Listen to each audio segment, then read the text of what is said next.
जय हिंद दोस्तों। उत्तरांचल ज्ञानशाला में आपका स्वागत है। आशा करता हूँ आपकी तैयारी बहुत सही तरीके से चल रही होगी। इसी को मजबूत करने के लिए हमारी उत्तराखंड की श्रृंखला है भाग 4। अभी तक उत्तराखंड के हम पुराने सभी एग्ज़ामों के प्रश्न लेके आ रहे हैं। यूकेपीएससी, यूके उपटर, जहाँ जहाँ भी प्रश्न पूछे गए हैं सब आपको यहाँ पर मिल जाएंगे सटीक व्याख्या और उत्तर के साथ। उसके बाद हम अन्य प्रश्नों पर जाएंगे उत्तराखंड के, जो कि बहुत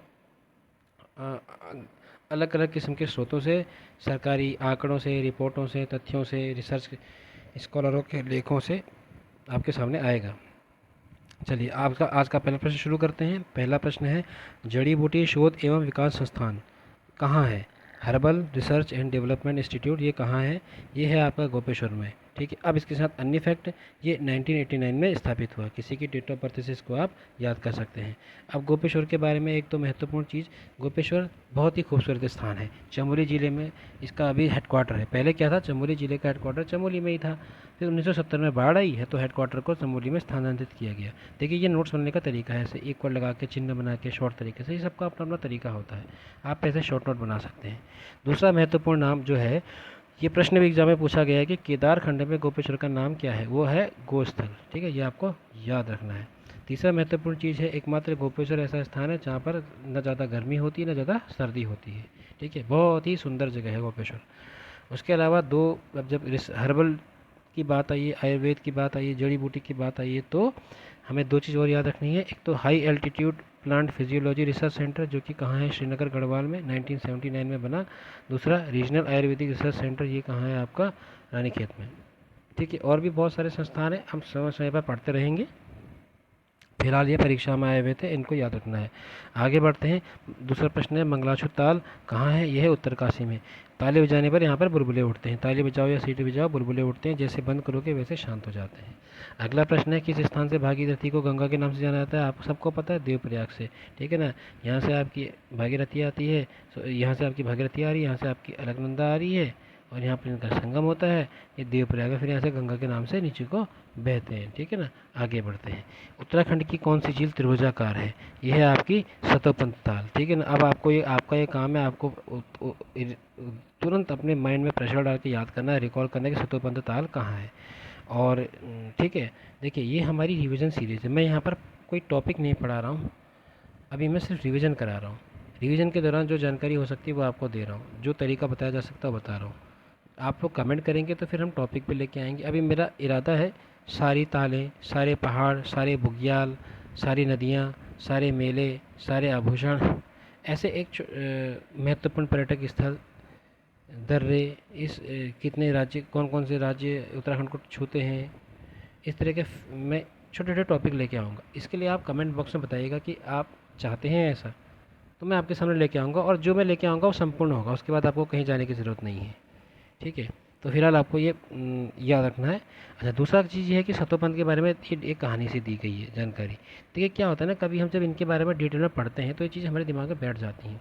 आजकल बहुत सारी किताबें, पीडीएफ वीडियो हैं जो वन लाइनर पढ़ाते हैं, लेकिन जैसे आप लूसेंट है, लूसेंट क्या, वन लाइनर फैक्चुअल संग्रह है, तथ्यात्मक संग्रह है। लेकिन जिस इंसान ने एक बेसिक पढ़ा है, जिसने बेस पढ़ा है, जिसको पूरी कहानी पता है, क्रोनोलॉजी पता है, इवेंट पता है, उसके लिए लुसेंट पढ़ना या वन लाइनर पढ़ना ठीक होता है। अब आप एकदम से वन लाइनर पे टूटोगे तो आप कितना रटोगे यार, और कैसे रटोगे? चीज़ें घूम के आएंगी या अलग आएंगी तो आप नहीं कर पाओगे ना। तो आपको एक कहानी पता होनी चाहिए। सतोपंथ मतलब सत्य का पथ, सत्य का पथ था, इसको सतोपंथ कह दिया। तो एक जो सत्य का रास्ता होता है उसकी वजह से इसका नाम सतोपंथ रखा। बाकी पूरी कहानी आपके सामने है, आप इसको याद कर सकते हैं। अगला प्रश्न हमारे सामने, एक बहुत ही सुंदर पर्यटक स्थल है जो बहुत ही रमणीय और शांत जगह है, वो है आपका कानाताल। ठीक है, कानाताल कहाँ है? ये आपका टिहरी में है, और यहाँ के लोग जो है सुरकुंडा देवी को अपना आस्था का केंद्र मानते हैं। सुरकुंडा देवी मंदिर जो है इनके आस्था का केंद्र है। ये बहुत ही खूबसूरत पर्यटक स्थल है, आपको इसको आप याद रखिएगा। ठीक है, बहुत महत्वपूर्ण है। अगला प्रश्न है केशवराय मठ। केशवराय मठ, जिसका कि नाम क्या है, महिपति शाह के काल में केशवराय ने बनाया था, इसलिए इसका नाम केशवराय मठ बना। ठीक है, ये कहाँ है? चमोली में है। कमलेश्वर मंदिर के उत्तर में अलकनंदा के तट पर है। ठीक है, उत्तराखंड शैली में बना हुआ मंदिर है। महिपति शाह के काल में केशवराय ने इसका निर्माण कराया था। 2013 की आपदा में ध्वस्त हो गया। ठीक है, फिर इसका जीर्णोद्धार करने की कोशिश की गई, लेकिन वो उतना नहीं हो पाया। इसको लेकर लोगों ने धरना प्रदर्शन भी किया। ठीक है, हालांकि कुछ अभी खास उसमें हुआ नहीं है। तो आपको ये याद रखना है। ये इसके पीछे कहानी ये भी है कि जो मठ बनाया था, इसको बनाया जा रहा था वास्तव में मंदिर के रूप, एक मंदिर बनाया जा रहा था, लेकिन यहाँ पर किसी कारणों से मूर्तियों का जो प्राण प्रतिष्ठा है वो नहीं हो पाई, तो मूर्तियाँ जो है पवित्र नहीं हो पाई, इसलिए यहाँ स्थापित नहीं कर सका, तो ये फिर ये मठ के रूप में ही रह गया। ठीक है, आगे बढ़ते हैं। हिमालयी पांडा में डाक टिकट कब जारी हुआ? 1963 में। बहुत महत्वपूर्ण है, बहुत सारे धरोहरों पर डाक टिकट जारी हुआ है, इसकी भी हम सीरीज लेके आएंगे। अगला प्रश्न है, उत्तराखंड में किस झील का पानी लाल रंग का है? बासुकी ताल का। बासुकी नाम का नाग हुआ करता था, उस पर ये बासुकी ताल नाम है। ये कहाँ है? रुद्रप्रयाग में। ठीक है, एक बासुकी ताल केदारनाथ के निकट है। पौराणिक मान्यता के अनुसार भगवान विष्णु रक्षाबंधन के शुभ त्यौहार के दिन स्नान के लिए झील में उतरे थे। आप इसको ऐसे याद रख सकते हो, बासुकी नाग था। ठीक है, और बासुकी नाग था तो वो मर गया, और उसका रंग कैसा था? लाल था। ठीक, तो वो लाल रंग जो है फैल गया, तो इस वजह से क्या हो गया? इसका रंग लाल हो गया। तो आप इसको ऐसे कहानी निमोनिस बना के याद रख सकते हो। ठीक है ना, बहुत महत्वपूर्ण होता है। आगे बढ़ते हैं। उत्तराखंड जल संस्थान। उत्तराखंड जल संस्थान की स्थापना कब हुई थी? देखिए, पहले क्या था? कुमाऊं जल संस्थान था प्लस गढ़वाल जल संस्थान। मैंने लिखा है, आप सोच रहे हैं क्या लिखा है, ये क्या है? ये शॉर्टकट का तरीका है। तो पहले क्या था? कुमाऊं जल संस्थान और गढ़वाल जल संस्थान दोनों को मिलाया गया है। कब? 26 अगस्त 2002 को, और तब जाके क्या बनाया? उत्तराखंड जल संस्थान। तो ये आपको याद रखना है। तो 26 अगस्त 2002। अगला प्रश्न है आपके सामने, द दून स्कूल। ये द दून स्कूल की स्थापना किसने करी? इसकी स्थापना 1935 में करी थी। किसने करी थी? सतीश रंजन दास ने। ये कोलकाता के एक वकील थे। ये क्या थे? वकील थे। ठीक है ना, कोलकाता के। ये आपको याद रखना है। अगला इंपॉर्टेंट है, प्रजाबंधु अखबार। ये किसने निकाला था? ये जयदत्त वेला ने। ये स्वतंत्रता संग्राम सेनानी थे रानीखेत के। ठीक है, प्रजाबंधु अखबार।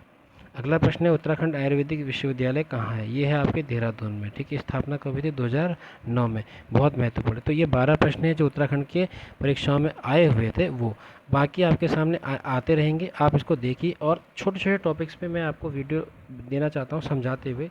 ठीक है, वो भी, उसके लिए भी आप कमेंट बॉक्स में बताइएगा। अभी हमारी प्लेलिस्ट में एक तो हमारा चल रहा है एपिसोड 1, E1, E2, E3 करके सीरीज़।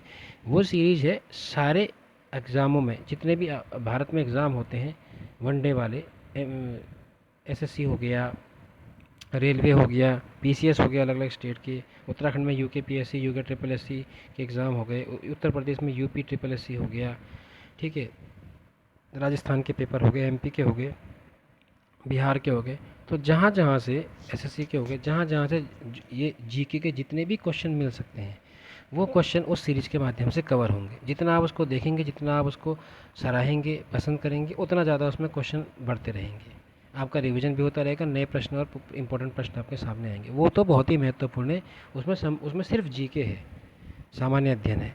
उसके बाद दूसरी श्रृंखला हमारे पास है उत्तराखंड की, जिसमें आपके उत्तराखंड के पुराने क्वेश्चन हैं। पहले पुराने आएंगे, फिर नए आएंगे। तीसरी श्रृंखला हमारी चल रही है ये हिस्ट्री की। अभी मैंने हिस्ट्री में इसमें टॉपिक भी दे रहा हूँ, साथ में क्वेश्चन भी दे रहा हूँ। चौथी हमारी प्लेलिस्ट है उत्तराखंड करंट अफेयर की, जो मैंने अभी शुरू नहीं किया, करूँगा। ठीक है, इसके बाद मैं एक प्लेलिस्ट और बनाने जा रहा हूँ, जिसमें मैं उत्तराखंड हिंदी का समूह, उत्तराखंड समूह के लिए जो हिंदी में जो साहित्य वाला पोर्शन आता है, उसको मैं कवर करूँगा, कवि, लेखक, इनको लेते हुए। ठीक है, तो अगर आप उसको पसंद करेंगे तो मैं उसको जल्द ही लेके आऊँगा। तो फिलहाल के लिए, आज के लिए इतना ही। बाकी